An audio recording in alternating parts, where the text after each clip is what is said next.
សួស្តីពុកម៉ែបងប្អូនទាំងអស់គ្នាសូមស្វាគមន៍មកកាន់ Channel YouTube ក្រឆ្នោតថ្ងៃនេះយើងខ្ញុំមានលេខពិសេសសម្រាប់នៅថ្ងៃទី01ខែ12ឆ្នាំ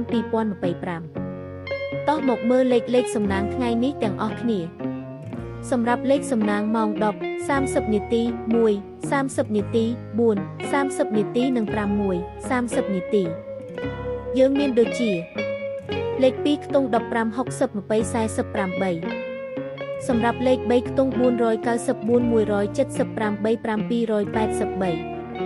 783សម្រាប់លេខអូសខ្ទង់10 40 60សម្រាប់លេខបុកប៉ុស75 105 1487សម្រាប់ពុកម៉ែបងប្អូនដែលស្រឡាញ់ពេញចិត្តលេខទាំងនេះកុំភ្លេចជួយចុច Like Share Subscribe Channel YouTube ក្រឆ្នោតរបស់ខ្ញុំម្នាក់មួយផងដើម្បីទទួលបានវីដេអូថ្មីមុនគេខ្ញុំបាទសូមជូនពរទៅកាន់ពុកម៉ែបងប្អូនទាំងអស់គ្នាសូមសំណាងល្អអរគុណច្រើននិងជម្រាបសំណាងល្អទាំងអស់គ្នាបាយបាយ